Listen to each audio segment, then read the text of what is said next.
मैं नाजरीन आज एक बहुत ही स्पेशल गेस्ट के साथ हाजिर हैं आपके सामने। हम बलूचिस्तान का मसला डिस्कस करने लगे हैं जी। बलूचिस्तान का मसला जब भी हमारे सामने आता है तो हमारी जहनों में मुख्तलिफ चीज़ें आती हैं। सबसे पहले एक जो आजकल जिसे कहते हैं अनफॉर्चुनेटली जो चीज़ बहुत ज़्यादा उभरी हुई है वो है दहशतगर्दी। उसके हवाले से बात होती है। फिर एक नाम आता है जहन में मारंग बलोच का। उसके बाद फिर अचानक जेन में आते हैं वहां के मिनरल्स, वहां की इन्वेस्टमेंट जो यकीनन नंबर 1 पे होनी चाहिए, जो अब डिस्कस होना शुरू भी हो चुका है। लेकिन अमेरिका वहां पे आकर इन मिनरल्स के साथ क्या करने वाला है, ये एक बहुत अहम मुद्दा खड़ा हो गया। पाकिस्तान अमेरिका को यहां पे क्यों ला रहा है, क्या वो हमारे बेनिफिट में है या नहीं है, मुख्तलिफ चीजें हैं जो आज हम डिस्कस करेंगे। लेकिन आज जो खसूसियत है वो ये है कि आज हम डिस्कस करने वाले हैं बलूचिस्तान के ही एक बेटे से, वहां के सन ऑफ सॉइल से। वो आज अपने सारे प्रॉब्लम्स हमसे डिस्कस करेंगे, हमें बताएंगे कि बलूचिस्तान में एक्चुअली वहां पे हो क्या रहा है। तो हमारे साथ मौजूद हैं शाहिद रन साहब, जो तर्जुमान हैं बलूचिस्तान गवर्नमेंट के, और इनसे बेहतर वहां का व्यू शायद ही कोई बता सके। तो सबसे पहले तो आपको वेलकम कहते हैं सर यहाँ पे हम। Thank you Farrukh.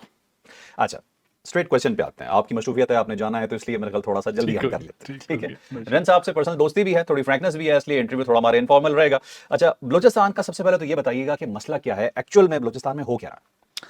Farrukh, thank you for having this question. Balochistan का मसला क्या है? मैं गुज़िश्ता 1.5 दहाई से जब मीडिया का हिस्सा था, यही एक सवाल हमें सुनने को मिलता था, बलूचिस्तान का मसला क्या है। बलूचिस्तान के मसले को अगर मैं और आप डिस्कस करें तो मेरी इस पे अपनी एक थॉट है। मैं इसे मसला नहीं समझता, ये एक चैलेंज है। अब सवाल ये है कि ये चैलेंज हफ्तों का है, महीनों का है या सालों का है। अगर हम हिस्ट्री में जाएंगे, मैं आपसे अगर हिस्ट्री पे बात करना शुरू करूं कि 47 से क्या शुरू हुआ और फिर आज 2024 तक, तो मेरा ख्याल है we need multiple series of the programmes. Story को थोड़ा सा शॉर्ट करता हूँ। शॉर्ट इस तरीके से करता हूँ कि 47 में पाकिस्तान बनता है। 48 में जब इल्हाक होता है रियासत कलात का पाकिस्तान के साथ, उस दौर से आज तक एक स्टोरी प्रिवेल करती है कि जी रियासत कलात का इल्हाक जो है वो पाकिस्तान के साथ जबरी था। उसकी आर्ग्यूमेंट का जो लॉजिक दिया जाता है वो मीर गौस बख्श बेज़ंजो की बतौर वज़ीर आज़म रियासत कलात ऐवान ज़ेरी के वज़ीर आज़म के उनकी एक तकरीर है जिसमें वो इल्हाक की मुखालफत करते हैं। और एक और जस्टिफिकेशन दी जाती है कि प्रिंस अब्दुल करीम खान ने उस वक्त बगावत की। ये दो लॉजिक्स दी जाती हैं। इस पूरे 48 से लेके 2005-6 तक इसका कोई काउंटर आर्ग्यूमेंट नहीं आता। ठीक है, हम देखते हैं कि काउंटर आर्ग्यूमेंट 2005 एंड 6 ऑनवर्ड्स, मैं जैसे काउंटर आर्ग्यूमेंट कहता हूं, दैट इज द फेडरेशनिस्ट नैरेटिव, वो आना शुरू होता है जब बलूचिस्तान की पॉलिटिक्स में सरफराज बुगटी इमर्ज करते हैं, अनवारुल्लाह काकड़ इमर्ज करते हैं। उसके बाद हमें लगता है कि काउंटर नैरेटिव आना शुरू होता है। फिर दोबारा जाता हूँ 48 पे, जो दो लॉजिक्स मैंने आपके सामने रखी। लेकिन कोई ये सवाल नहीं पूछता कि मीर गौस बख्श बेज़ंजो ने बतौर ऐवान ज़ेरी के वज़ीर आज़म जो तकरीर में रियासत की मुखालफत की, क्या उस इल्हाक के बाद 70 का आइन बनाते हुए वो उसके खिलाफ थे? नहीं थे। वो 70 का आइन जब बना पाकिस्तान का, जो मुत्तफ़िक़ा आइन था, मीर गौस बख्श बेज़ंजो उस कमेटी के मेंबर थे। अपनी वफात तक वो पाकिस्तान की पार्लिमानी पॉलिटिक्स का हिस्सा रहे। उनके पॉलिटिकल जानशीन मीर हासिल खान बेज़ंजो अपनी वफात तक पाकिस्तान की पॉलिटिक्स का हिस्सा रहे। आज उनकी जमात नेशनल पार्टी पाकिस्तान के पार्लियामेंट्री फ्रेमवर्क में मौजूद है। इस आर्ग्यूमेंट को तो सब बताते हैं कि उन्होंने रियासत कलात के इलाके पाकिस्तान की मुखालफत की, लेकिन कोई ये नहीं बताता कि उसके बाद उन्होंने इसी रियासत पाकिस्तान को तस्लीम किया और उसी की पार्लियामान में बैठे और उन्होंने बलूचिस्तान के हुकूक के लिए एक आईनी जद्दोजहद under the framework of the constitution और under the framework of the Pakistan की, ये कोई नहीं बताता। Same is the case with prince Abdul Karim. सवाल ये है कि प्रिंस अब्दुल करीम की बगावत तो कोर्ट होती है, लेकिन कोई ये सवाल क्यों नहीं करता कि पहला सवाल ये है कि प्रिंस अब्दुल करीम की बगावत पाकिस्तान के खिलाफ थी या अपने भाई उस वक्त के खान ऑफ कलात, जिन्होंने अपनी ऑटोबायोग्राफी में लिखा कि वो किस तरीके से इलाके पाकिस्तान के लिए मुत्तफिक हुए। बेसिकली प्रिंस अब्दुल करीम अपने भाई के फैसले के खिलाफ गए और उन्होंने बगावत करके वो जहां गए दैट वाज अफगानिस्तान। और ये कोई नहीं बताता कि अफगानिस्तान जो है वो प्रिंस अब्दुल करीम का ससुराल था, उनकी वाइफ का ताल्लुक वहां से था। ठीक है। और फिर उसके बाद जब वो वापस आए, उसके बाद एक महदूद पैमाने पर एक कार्रवाई कलात में हुई, जिसे एक बहुत बड़े ऑपरेशन का नाम दिया गया।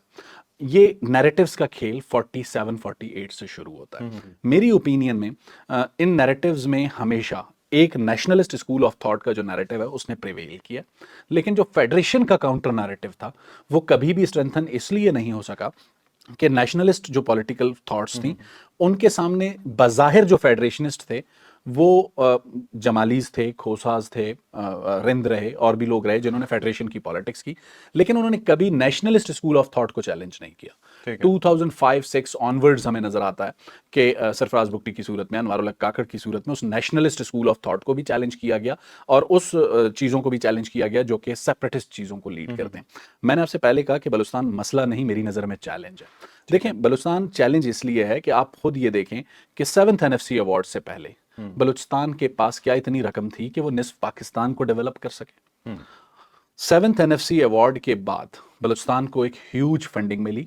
Credit goes to that times political leadership. Mian Muhammad Nawaz Sharif ہوں, آصف علی زرداری صاحب ہوں, میاں شہباز شریف صاحب ہوں, خیبر پختونخوا کی حکومت ہو, 7th NFC ایوارڈ میں ان سب نے اپنے اپنے حصے سے جسے کہتے ہیں سیونگز کو یا کٹ لگا کر بلوچستان کا شیئر بڑھایا. 7th NFC award onwards Balochistan کم از کم اپنے فائنینشیل ایشوز کا ذمہ دار اسلام آباد کو نہیں ٹھہرا سکتا. اب 7th NFC ایوارڈ آنورڈز جو حکومتیں آئیں انہوں نے ان ریسورسز کے ساتھ کیا کیا. ہمارے پاس اگر ہم پچھلے 3 سے 4 بجٹس کا جائزہ لیتے ہیں فروخ, ہمارے پاس ڈیولپمنٹ کے لیے تقریباً 180 سے 200 یا 225 ارب روپے PSDP کے بنتے ہیں اگر ہم پچھلے 3 سے 4 گورنمنٹس کے بجٹ کے بریک ڈاؤنس کو دیکھتے ہیں. لیکن بڑی انٹرسٹنگ بات آپ کو بتاؤں گا کہ ہم کبھی بھی وہ 200 ارب بھی پورا خرچ نہیں کر سکے. یہ ہماری انکمپیٹنس تھی. پہلی مرتبہ اس موجودہ حکومت نے 99.9% اسپینڈنگ کی ہے, ورنہ اس سے پہلے جو ہائیسٹ پرسنٹیج تھی دیٹ واز 60%. ٹھیک ہے, اور یہ اسپینڈنگ کہاں کہاں پہ ہوئی؟ مطلب بلوچستان میں مختلف جگہوں پر. بلوچستان میں جو چیلنج ہے بیسکلی وہ گورننس کا ہے. بلوچستان میں جو چیلنج ہے وہ کرپشن کا ہے. بلوچستان میں جو چیلنج ہے وہ ایک سب سے بڑا جو چیلنج ہے وہ لا اینڈ آرڈر ہے. ٹھیک ہے. گزشتہ 2 دہائیوں میں حالیہ جو موومنٹ ہے یا جو حالیہ آپ اسے دہشت گردی کہہ سکتے ہیں یا جو سیپریٹسٹ موومنٹ ہے, گزشتہ 2 دہائیوں میں 3 سے 4 اسمبلیاں گزر چکی ہیں. ان 4 اسمبلیوں کے جو چیف ایگزیکٹیوز بطور چیف منسٹر رہے, ان کی کولیشن گورنمنٹس رہیں, ان کی ایک اپروچ یہ تھی کہ یہ لڑائی جو دہشت گرد کر رہے ہیں یہ سیکورٹی فورسز اور دہشت گردوں کے درمیان ہے. اچھا, اس 2 دہائیوں میں صوبے کی حکومت کے پاس کوئی ایسی پالیسی نہیں تھی کہ how to counter this terrorism, how to counter this narrative. موجودہ صوبائی حکومت پہلی مرتبہ وزیر اعلیٰ بلوچستان سرفراز بگٹی کی سربراہی میں ایک چیز پر بہت کلیئر ہے کہ یہ لڑائی جو ہے whole of the nation approach کے ساتھ لڑنی ہے, پولیٹیکل اونرشپ کے ساتھ لڑنی ہے. اس کے ساتھ ساتھ اس صوبائی حکومت نے اپنا ایک پروونشل ایکشن پلان ترتیب دیا ہے. پروونشل ایکشن پلان کے ہم فیز 1 میں داخل ہوئے ہیں تو ہمیں چیخیں سنائی دے رہی ہیں. ٹھیک ہے, ریزن کیا ہے کہ جو کام گزشتہ 2 دہائیوں میں کاؤنٹر ٹیررزم میں نہیں ہوا وہ اب آپ نے کرنا شروع کیا ہے, تو اس کا رزلٹ آنے میں تھوڑا ٹائم لگے گا. چیف منسٹر 2 چیزوں پہ بہت واضح ہیں سرفراز بگٹی کہ kinetic domain is the responsibility of the security forces, paramilitary forces and the forces which are under provincial government. paramilitary forces میں FC ہے جس کی خدمات بلوچستان حکومت نے فیڈرل گورنمنٹ سے لی ہوئی ہیں. اس کے علاوہ بلوچستان کے پاس اپنی حکومت کے پاس پولیس ہے, لیویز ہے, CTD ہے, SOW ہے. سب سے پہلی چیز جو پروونشل ایکشن پلان میں چیف منسٹر نے واضح کر دی ہے کہ kinetic domain is the responsibility of security forces, non-kinetic domain is the responsibility of the political government, district administration and the local bodies. اب جب ان دونوں پیراڈائمز کو ہم ساتھ لے کے چلیں گے, جہاں پر ہمیں دہشت گردوں کو کاؤنٹر کرنے کے لیے کائنیٹک ڈومین میں کام کرنا ہے وہ سیکورٹی فورسز کریں گی, جو نان کائنیٹک کام کرنا ہے, جو گورننس کے بحران کو کم کرنا ہے, جو کرپشن کو کم کرنا ہے, that is the responsibility of political government. بالکل ٹھیک ہے. مجھے ایک چیز یہ بتائیے گا, یہاں پہ ابھی آپ نے جو فورسز کا نام لیا اس میں ایک لیویز آپ نے بتایا. یس, لیویز جتنا میں جانتا ہوں کہ وہاں کے جو لوکلز ہیں, لوکل سردار ہیں یا وہاں کا جو بھی ایڈمنسٹریٹر ہوگا لوکل, وہاں وہ ڈیسائیڈ کرتے ہیں اور لیویز وہیں سے بھرتی کی جاتی ہیں ساری. لیکن جب یہ دہشت گردی زیادہ ہوئی تو اس وقت ہمیں یہ محسوس ہوا, یہ اس طرح کی خبریں آئیں, لیکن آپ کو اس کی انفارمیشن زیادہ ہوگی ہم سے, کہ لیویز وہ پرفارم نہیں کر سکے جس طرح سے انہیں پرفارم کرنا چاہیے تھا. جو ایریا ہے جس میں پولیس ہے وہاں پہ پھر بھی لا اینڈ آرڈر بہتر ہے کچھ, لیکن جو بی ایریاز ہیں جہاں پہ لا اینڈ آرڈر کی سچویشن ورسٹ ہو رہی ہے وہاں پہ یہی کہا جاتا ہے کہ لیویز شاید اس طرح سے پرفارم نہیں کر رہی. کیا یہ بات ٹھیک ہے؟ فروخ دیکھیں, بہت سی چیزوں پہ پرسپشنز پریویل کر رہے ہیں. جیسے میں نے آپ کے سامنے انیشیلی ایک گفتگو رکھی کہ ایک پرسپشن پریویل کر گیا کہ فلاں الحاق کی مخالفت کی, فلاں بغاوت کی, لیکن اس کا جو کاؤنٹر نیریٹو موجود تھا اسے بتانے والا کوئی نہیں تھا. لیویز کی کہانی بھی کچھ اسی طریقے سے ہے. سب سے پہلا اور بنیادی سوال یہ ہے کہ لیویز کب بنی, کیوں بنی.